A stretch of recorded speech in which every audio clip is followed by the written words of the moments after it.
Welcome student. आज हम इस वीडियो के माध्यम से जानेंगे कि 8th ग्रेड अभ्यास पुस्तिका कक्षा 5 विषय हिंदी के पाठ 5 और पाठ 6 को हम हल करेंगे। चलिए हम वीडियो को आगे बढ़ते हैं। इसी तरह वीडियो से बने रहें और इस वीडियो को लाइक और शेयर करिए और हमारे चैनल को सब्सक्राइब कर लीजिए। अति लघु उत्तरीय प्रश्न, एक शब्द या एक वाक्य में उत्तर लिखिए। प्रश्न 1, ईदगाह में एक साथ की जाने वाली प्रार्थना को क्या कहते हैं? उत्तर, सजदा। इसे हम सजदा कहते हैं। प्रश्न 2, तवे से रोटियां उतारते समय किस वस्तु का उपयोग किया जाता है? उत्तर, चिमटा। यह पृष्ठ 24 अनुच्छेद 11-12 में इसका वर्णन है। प्रश्न 3, सुरलोक सिधारना मुहावरे का अर्थ क्या है? इसका अर्थ है मृत्यु को प्राप्त करना। प्रश्न 4, हामिद के कौन से मित्र ने मेले से क्या क्या खरीदा? मित्र और खिलौनों के नाम भी लिखिए। उत्तर, नूरे ने वकील, महमूद ने सिपाही, मोहसिन ने भिश्ती और हामिद ने चिमटा खरीदा। प्रश्न 5, निम्नलिखित शब्दों के शुद्ध रूप लिखकर उनका वाक्यों में प्रयोग कीजिए। आप देख सकते हैं कि हमारे सामने ये अशुद्ध रूप है, इसका हमें शुद्ध रूप लिखना है। यहाँ पे लिखा है आशीर्वाद, इसका शुद्ध रूप होगा आशीर्वाद। यहाँ पे वाक्य ऊपर राके रेफ लगेगी। वाक्य में प्रयोग, हमें माता पिता का आशीर्वाद लेना चाहिए। दूसरा शुद्ध रूप है हमारा पवरत, इसका शुद्ध रूप होगा पर्वत। वाक्य में प्रयोग, हिमालय पर्वत बहुत ऊंचा है। उसके बाद है रनिभय, अशुद्ध शब्द है ये, इसका शुद्ध रूप होगा निर्भय। वाक्यों में प्रयोग, हमें निर्भय होकर कार्य करना चाहिए। प्रश्न 6, हमें अपने बड़े बुजुर्गों की सेवा क्यों करनी चाहिए? यह हमारा स्वतंत्र अभिव्यक्ति प्रश्न है। इसमें बच्चे अपनी स्वेच्छा अनुसार यहाँ पे उत्तर देंगे। हमें अपने बड़े बुजुर्गों की सेवा इसलिए करनी चाहिए क्योंकि उन्हें हमारी ज़रूरत होती है और वे स्वयं घूम फिर नहीं कर सकते, अतः हमारा यह कर्तव्य है कि अपने बड़े बुजुर्गों की सेवा करें। प्रश्न 7, ये 8 से 10 पंक्तियों में इसका उत्तर देना है। यदि हामिद के स्थान पर आप मेला जाते तो क्या क्या खरीद कर लाते? उन चीज़ों को क्या करते? उत्तर, यदि हामिद के स्थान पर हम मेला जाते तो बहुत सारी चीज़ों को खरीदते, जैसे मिठाई, कपड़े, बर्तन, चप्पल, जूते, कार, बस, खिलौने, रंग बिरंगे गुब्बारे और आदि। मूल्यांकन 4। प्रश्न 1, दुआ शब्द का हिंदी समानार्थी शब्द लिखिए। इसका उत्तर है आशीर्वाद। हामिद की दादी का गुस्सा स्नेह में क्यों बदल गया? इसका उत्तर है हामिद की दादी के प्रति हमदर्दी देखकर उनका गुस्सा स्नेह में बदल गया। दीर्घ उत्तरीय प्रश्न है, 8 से 10 पंक्तियों में उत्तर देना है। प्रश्न 3, दिया गया चित्र देखकर उसके बारे में 8 से 10 वाक्य लिखना है। कम से कम 8 वाक्य और अधिकतम 10 वाक्य। आप इस चित्र को जूम कर सकते हैं। चित्र को जूम करके हम देख लें यहाँ पे कि इस चित्र में क्या दिया है।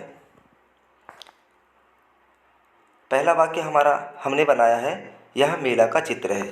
दूसरा वाक्य है, मेले में चिमटा की दुकान है। इस मेले में बहुत लोग हैं। गुब्बारे हैं, हम और इसको आगे लिख सकते हैं, गुब्बारे रंग बिरंगे हैं। यहाँ झूला का खेल दिखाया जा रहा है।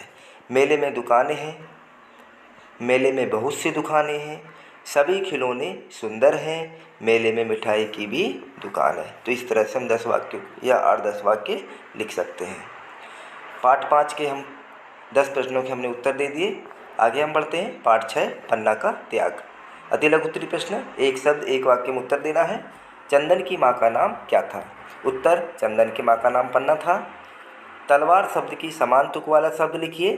तलवार, ललकार। प्रश्न 3, बनवीर किसे मारना चाहता था? उत्तर, उदय सिंह को। बनवीर उदय सिंह को मारना चाहता था।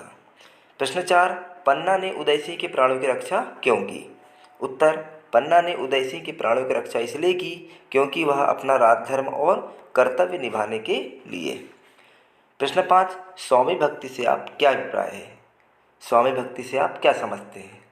स्वामी भक्ति से अभिप्राय यह है कि हमारे मालिक या स्वामी की रक्षा सच्चे मन से करना चाहिए। अगला प्रश्न, प्रश्न 6, निम्नलिखित शब्दों के 2-2 पर्यायवाची लिखिए। अंबर, नभ, आकाश या आसमान। सूरज, सूर्य, रवि, सिंह, शेर, वनराज, आँख, नेत्र, नयन। प्रश्न 7, यदि आप पन्ना के स्थान पर होते तो उदय की रक्षा के लिए क्या करते? यह जो प्रश्न है हमारा स्वतंत्र अभिव्यक्ति का प्रश्न है। बच्चे यहाँ अपनी स्वतंत्रतापूर्वक अपनी इच्छा अनुसार यहाँ प्रश्न को उत्तर देंगे। जिस तरह पन्ना ने अपने बेटे चंदन को उदय सिंह की सैया पर सुला दिया और उदय सिंह को कीरत की टोकरी में छिपाकर महल से बाहर कर दिया, उसी तरह हम भी यदि पन्ना की जगह होते तो किसी न किसी तरह की युक्ति लगाकर उदय सिंह के प्राणों की रक्षा करते। मूल्यांकन 5, अति लघु उत्तरीय प्रश्न। दोना और पत्तल के बीच में किसको छुपाया गया था? उत्तर, उदय सिंह को। निम्नलिखित अनेकार्थी शब्दों के दो दो अर्थ लिखिए। पन्ना, कीमती रत्न बोलते हैं इसको, और पृष्ठ भी बोलते हैं। रक्त, रक्त को खून, लहू भी बोलते हैं। काल, समय, मृत्यु। प्रश्न 3, आप पन्ना, कीरत, बनवीर में से कौन सा पात्र बनना चाहोगे और क्यों? अपने शब्दों में लिखिए। संपूर्ण कविता का पृष्ठ 32 और 33 का ये लेख है। हम पन्ना, कीरत और बनवीर में से पन्ना बनना चाहेंगे क्योंकि पन्ना ने स्वामी भक्ति में शिवम के पुत्र का त्याग देकर कुंवर उदय सिंह को बचाया था। यह कार्य उसकी कर्तव्य निष्ठा को प्रदर्शित करता है, जिससे हम प्रभावित हुए। तो इस तरह से हमने पाठ 5 और पाठ 6 के उत्तर बहुत आसान तरीके से दिए। जब भी हम इस अभ्यास पुस्तिका को हल करें तो पाठ्य पुस्तक की सख्त आवश्यकता पड़ती है, इसलिए आप अभ्यास पुस्तिका को हल करते समय पाठ्य पुस्तक जरूर साथ में रखें।